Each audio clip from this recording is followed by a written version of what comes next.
criação do homem e estendendo-se até aquele momento quando Adão e Eva foram expulsos do jardim do Éden. Observamos várias coisas importantes, o que Deus revelou e a consequente responsabilidade daquele casal perante Deus. Pensamos também no relacionamento entre Deus e o ser humano. Pensamos no seu fracasso e o juízo de Deus que caiu sobre eles. Hoje vamos considerar a segunda dispensação e para isto vamos ler alguns versículos no livro de Gênesis, começando no capítulo 4. Gênesis capítulo 4. Vamos começar no terceiro versículo. Não vamos ler o texto todo, eu sei que os irmãos conhecem bem a passagem, então vamos escolher apenas alguns versículos. O terceiro versículo: E aconteceu ao cabo de dias que Caim trouxe do fruto da terra uma oferta ao Senhor. E Abel também trouxe dos primogênitos das suas ovelhas e da sua gordura. E atentou o Senhor para Abel e para a sua oferta, mas para Caim e para a sua oferta não atentou. Irou-se Caim fortemente, e descaiu-lhe o seu semblante. E o Senhor disse a Caim: Por que te iraste? Por que descaiu o teu semblante? Se bem fizeres, não haverá aceitação para ti? E se não fizeres bem, o pecado jaz à porta, e para ti será o seu desejo, e sobre ele dominarás. E falou Caim com o seu irmão Abel, e sucedeu que, estando eles no campo, se levantou Caim contra o seu irmão Abel, e o matou. E disse o Senhor a Caim: Onde está Abel teu irmão? E ele disse: Não sei, sou eu guardador do meu irmão? Agora vamos até o versículo 23, capítulo 4, versículo 23. E disse Lameque às suas mulheres, Ada e Zila: Ouvi a minha voz, vós mulheres de Lameque, escutai o meu dito, porque eu matei um varão por me ferir, e um mancebo por me pisar. Porque 7 vezes Caim será vingado, mas Lameque 70 vezes 7. Capítulo 6. Vamos começar no versículo 5. E viu o Senhor que a maldade do homem se multiplicara sobre a terra, e que toda a imaginação dos pensamentos do seu coração era só má continuamente. Então arrependeu-se o Senhor de haver feito o homem sobre a terra, e pesou-lhe em seu coração. E disse o Senhor: Destruirei de sobre a face da terra o homem que criei, desde o homem até ao animal, até o réptil e até a ave dos céus, porque me arrependo de os haver feito. Noé, porém, achou graça aos olhos do Senhor. Versículo 11. A terra, porém, estava corrompida diante da face de Deus, e encheu-se a terra de violência.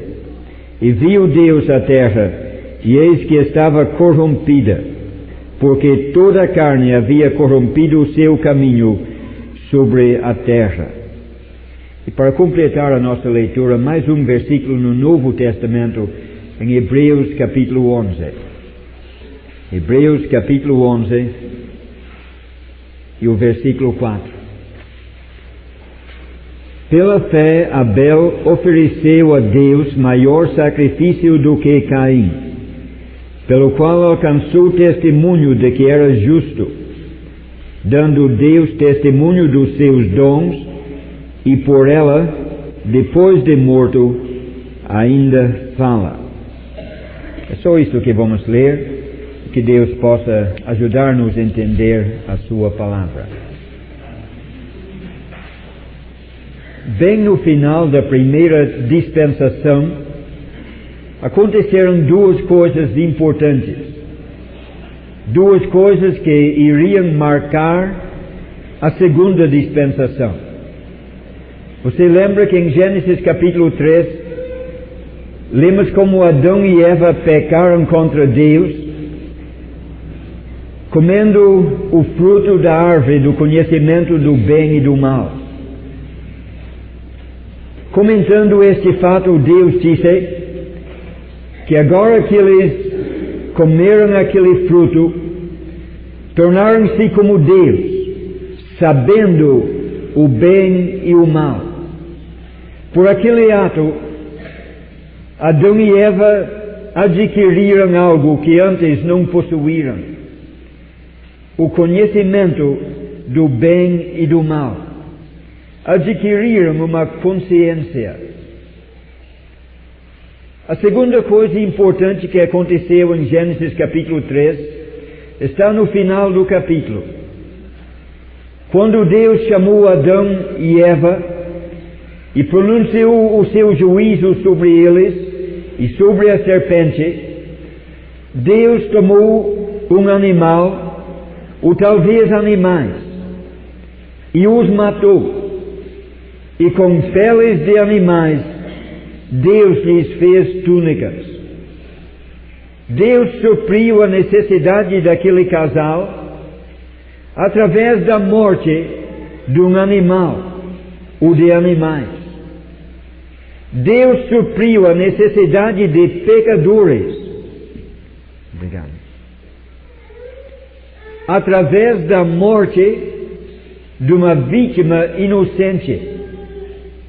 Um animal que não pecou, que não teve culpa alguma, teve de morrer para suprir a necessidade dos pecadores.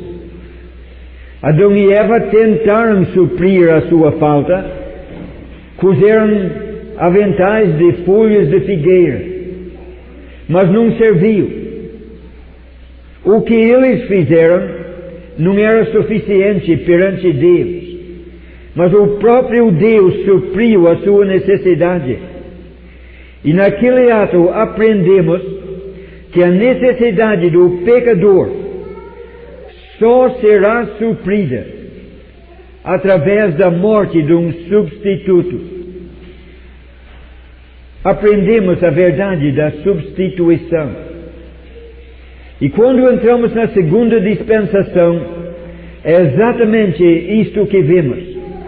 Estas duas coisas que já mencionamos, a consciência do homem e a verdade da substituição em favor do pecador, são as duas coisas que marcam a segunda dispensação. Pensemos em primeiro lugar na revelação que Deus deu. Entrando nesta segunda dispensação, que começou com Adão e Eva no pecado, fora do jardim, fora da presença de Deus, e essa dispensação continuou até que Deus mandou um dilúvio e destruiu o mundo de então. Uma dispensação que durou mais do que 1500 anos. Observamos ontem que a primeira dispensação era de curta duração. E podemos verificar pelos primeiros capítulos da Bíblia que o dilúvio veio 1656 anos depois de Adão.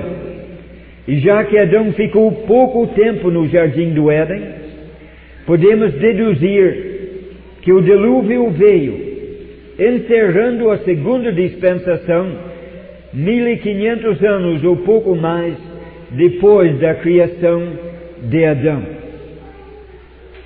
Nessa dispensação, Deus deu uma revelação muito importante. Ele revelou o caminho pelo qual o pecador poderia ser reconciliado a Deus. Adão e Eva estavam lá fora.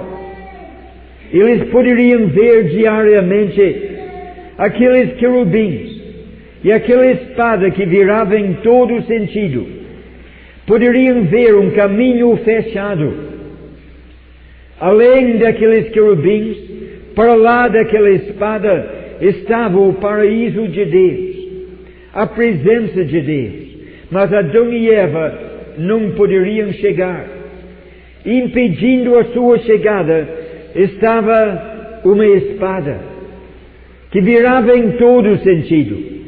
Não havia como passar. Teriam de enfrentar. E enfrentar a espada seria morte certa. Não poderiam voltar. Teriam de morrer. Mas Deus lhes revelou um caminho de reconciliação, a morte de um substituto. Alguém teria de morrer no lugar de Adão, no lugar de Eva. Alguém teria de morrer no lugar do pecador. E somente assim poderia voltar o pecador à presença de Deus. A justiça divina é inflexível. Exige o pagamento da dívida. Exige a morte do pecador. O pecador não tem meios de pagar isto. O salário do pecado é a morte. Mas Deus começou a revelar, nesta segunda dispensação, como Ele descobriu um meio pelo qual o seu banido não permanece para sempre fora da sua presença. O caminho é o caminho da substituição.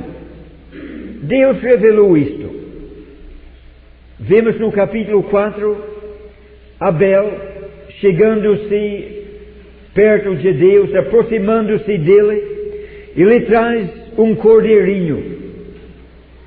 Ele coloca aquele cordeiro sobre o altar, e aquele animal que nunca pecou morre no lugar de Abel. E a Bíblia diz que Deus atentou para o sacrifício de Abel, e Abel foi aceito. Mas surge uma pergunta que o Velho Testamento não responde. Como é que Abel aprendeu que deveria levar um animalzinho? Caim também quis chegar-se a Deus, levou um sacrifício também, um sacrifício que lhe custou muito. Ele derramou suor, lavrando a terra, plantando e cultivando e colhendo, e as primícias do seu trabalho ele ofereceu a Deus, mas foi rejeitado. Deus não aceitou. Como é que Abel sabia que ele seria aceito? Como é que ele sabia que não poderia levar as primícias da terra, mas precisava levar um cordeirinho? Deus revelou. O Velho Testamento não traz a resposta, mas o Novo traz. Em Hebreus capítulo 11, versículo 4, nós acabamos de ler. Pela fé, Abel ofereceu melhor sacrifício do que Caim. Abel ofereceu seu sacrifício pela fé. Não foi por acaso que ele escolheu o sacrifício certo. Foi pela fé. E Romanos capítulo 10 diz claramente que a fé vem pelo ouvir, e ouvir pela palavra de Deus. Fé não é mera credulidade que acredita tudo. Fé vem pelo ouvir, e ouvir pela palavra de Deus. Fé é aquela atitude que descansa na palavra de Deus. Fé tem uma base sólida, uma base inabalável. A fé se firma na palavra de Deus. E Abel ofereceu pela fé. Deus falou. Deus havia mostrado lá no jardim, quando ele matou um animalzinho, para suprir a necessidade de Adão e Eva. Provavelmente Deus ensinou a Adão e Eva naquela ocasião que o caminho de reconciliação seria o caminho de substituição. Mas Deus revelou a sua vontade. Talvez através de Adão e Eva chegou aos ouvidos de Caim e Abel, ou talvez Deus lhes deu uma revelação direta. Mas uma coisa é certa, eles sabiam que Deus havia falado, o caminho é este. Pela morte de um sacrifício inocente, você será aceito. Uma revelação importante. Nas dispensações que seguiram, teremos a oportunidade de ver como Deus desenvolve esta revelação, mostrando com mais clareza, mostrando com mais detalhes, mas era necessário que desde o início os homens soubessem que há um caminho, e um caminho só, de reconciliação. É pela morte de um substituto. Até hoje é o único caminho. O que aconteceu naquela primeira dispensação é uma prefiguração daquilo que aconteceu no Calvário. Há 2000 anos atrás, João Batista estava perto do Rio Jordão e viu Jesus de Nazaré chegando, interrompeu o que ele estava fazendo ou falando, dirigiu a atenção do povo para aquele que vinha e disse: olha, eis o Cordeiro de Deus que tira o pecado do mundo. O pecado fechou o caminho. O Cordeiro de Deus tirou o pecado pelo sacrifício de si mesmo. Veremos isto em mais detalhe depois, mas eu quero nesta altura que você pare e pense. Todos nós que somos salvos aceitamos a obra de Jesus Cristo, aceitamos a morte dele como sendo algo feito em nosso favor. Somos aceitos perante Deus porque o nosso substituto morreu por nós. E como gostamos de lembrar disto, e como nos alegramos sabendo que Ele morreu por mim. Jamais estaremos no inferno, porque Ele morreu por nós. Estaremos um dia no céu, porque Ele morreu por nós. Mas, irmãos e irmãs, há algo mais envolvido nisto que às vezes esquecemos. Estou pensando em 2 Coríntios capítulo 5.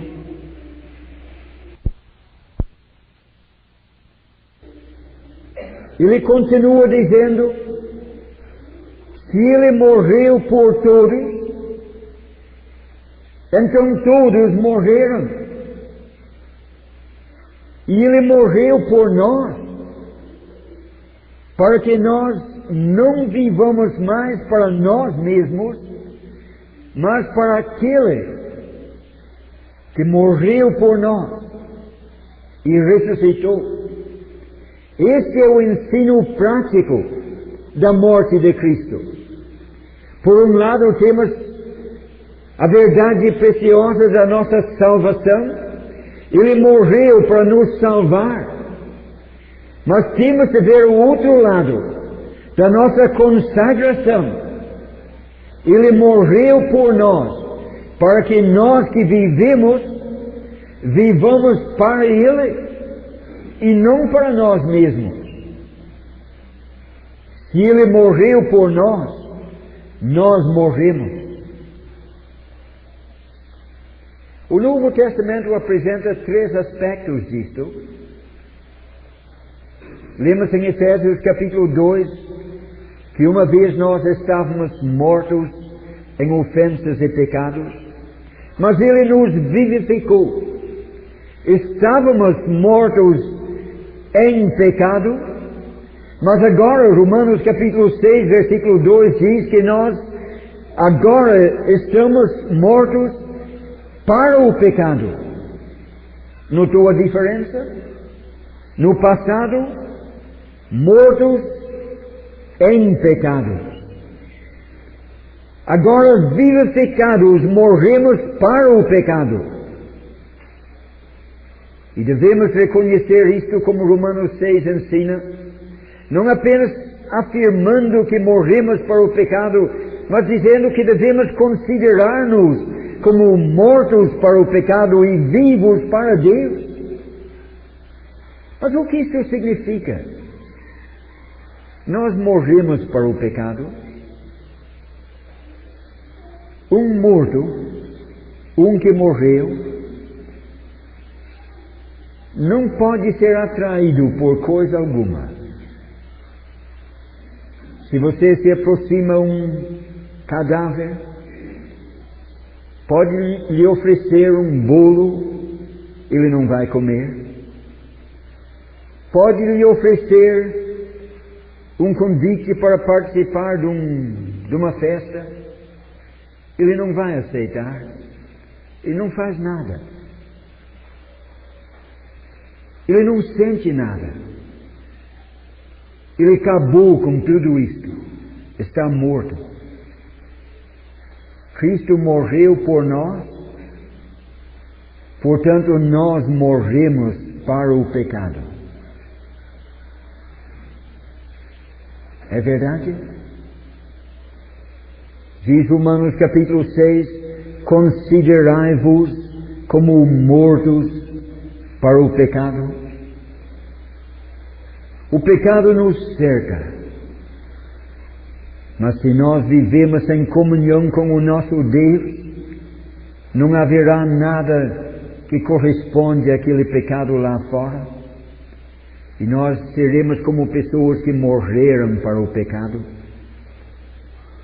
jamais praticando o pecado.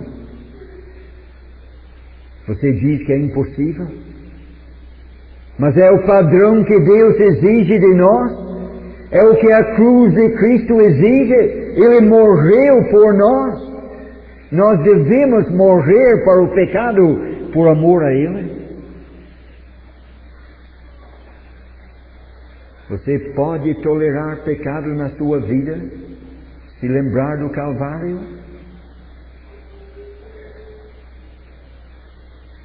Pode praticar um pecado diante do fato da morte de Cristo?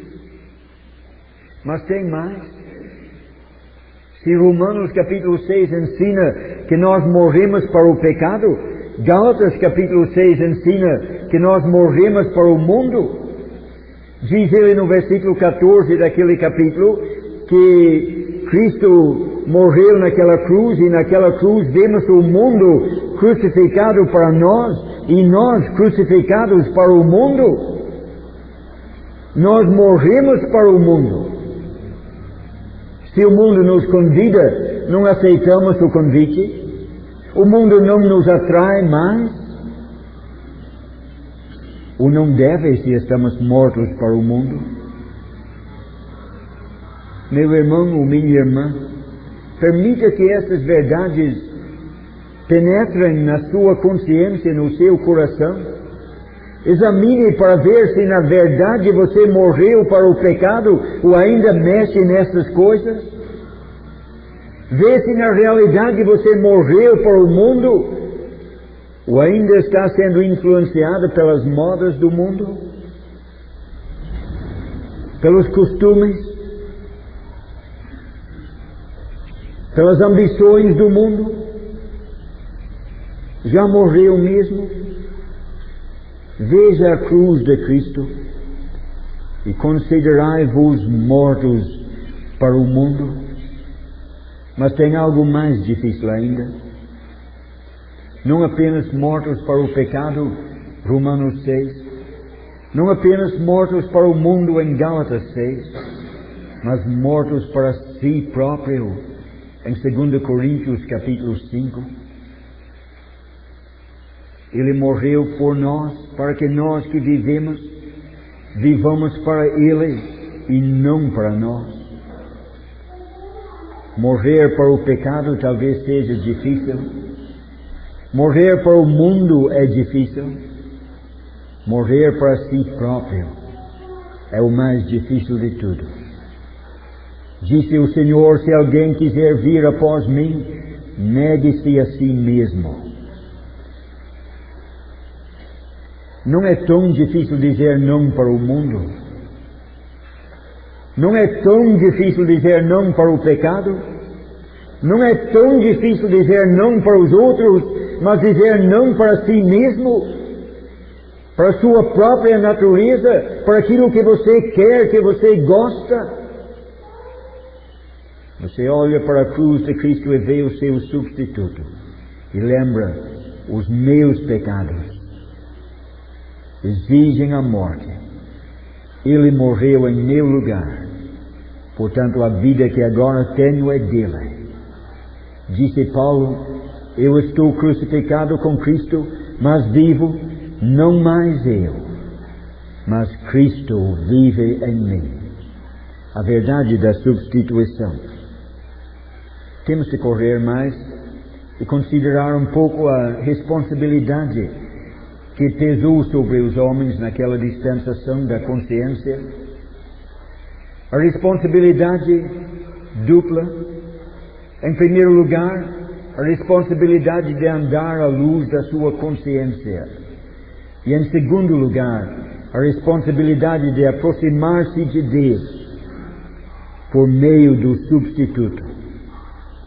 Nesta segunda dispensação, Deus não impôs mais uma lei.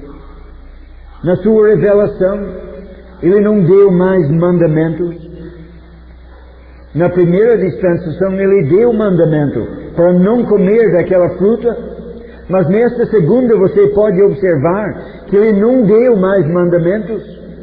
O homem já tinha adquirido uma consciência, e é por isso que chamamos esta segunda dispensação de a dispensação da consciência.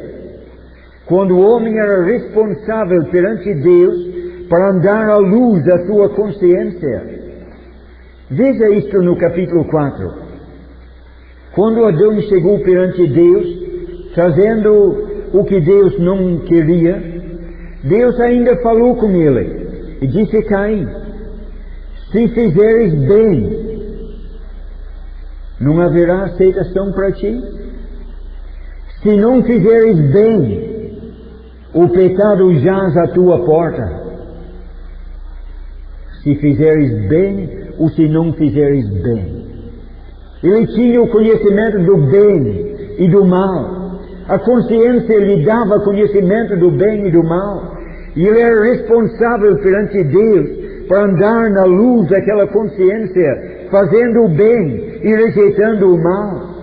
O homem sabia o bem e o mal, mas não tinha o poder de recusar o mal e aceitar o bem. Descobriu que era escravo do pecado, mesmo tendo conhecimento do bem, ele não fez o bem. E a Bíblia afirma que até hoje não há quem faça o bem, não há nenhum sequer. O homem ainda tem consciência, cada ser humano tem. Isso aconteceu em Gênesis capítulo 3 e nunca foi anulado. O ser humano tem uma consciência. E esta consciência é algo preciosa. Romanos capítulo 2 nos diz, nos versículos 14 e 15, que mesmo os gentios que não conheciam a lei de Deus, eles faziam as coisas que a lei mandava. A lei estava escrita na sua consciência, diz Romanos 2, versículos 14 e 15. A consciência que Deus deu ao ser humano fala exatamente as mesmas coisas que Deus falou na sua lei. E uma consciência pura vai dizer para você o que é certo e o que é errado. E naquele tempo, daquela segunda dispensação, o homem deveria andar à luz da sua consciência. O Novo Testamento, porém, deixa claro que a consciência pode perder o seu efeito. Lemos no Novo Testamento de uma consciência pura, boa, mas também lemos na Bíblia, no Novo Testamento, de uma consciência má. Eu quero mencionar duas coisas que podem acontecer. A consciência pode ser contaminada. Tito 1:15 nos ensina isto. Fala de pessoas cujas consciências foram contaminadas. Pessoas que professam servir a Deus, mas pelas suas obras negam aquele fato. Pessoas que ensinam, que pregam e que falam, mas a vida não corresponde. Vivendo essa vida dupla, pregando uma coisa e ensinando outra, a consciência se contamina, perde a sua pureza e singeleza, começa a perder o seu efeito, vai enfraquecendo, não consegue cumprir a sua função. E aquele que tem uma consciência contaminada vai se aprofundando cada vez mais no pecado. Seria bom parar e aplicar isto, porque talvez você já sentiu isto na sua vida. Você olha para trás e alguns anos atrás cometendo um certo pecado, como a consciência lhe perturbou, não dormiu bem aquela noite, andou triste e preocupado, a consciência martelando: é pecado, é pecado, é pecado. Depois você repetiu aquele pecado e a consciência continuou martelando, mas você insistiu em pecar. E hoje você faz aquele mesmo pecado, mas não perde sono, não derrama lágrimas. Você sabe que está errado, mas não lhe preocupa tanto. A consciência já está contaminada. E quando isto acontece, você se acha numa situação perigosa, que pode acontecer algo pior ainda. 1 Timóteo 4, versículo 2, fala de pessoas que têm a consciência cauterizada. Pior do que contaminada. É uma consciência cauterizada que não sente mais nada. Você peca e não tem nenhum sentimento de culpa. Você peca com prazer, à vontade. A consciência não repreende mais. Meu amigo, se você um dia chegar neste ponto, você estará condenado eternamente. O que eu digo para vocês é o seguinte: cuidado com a sua consciência. Se a sua consciência ainda é pura, sensível, se ainda a sua consciência lhe acusa por qualquer errinho, dê graças a Deus por isto.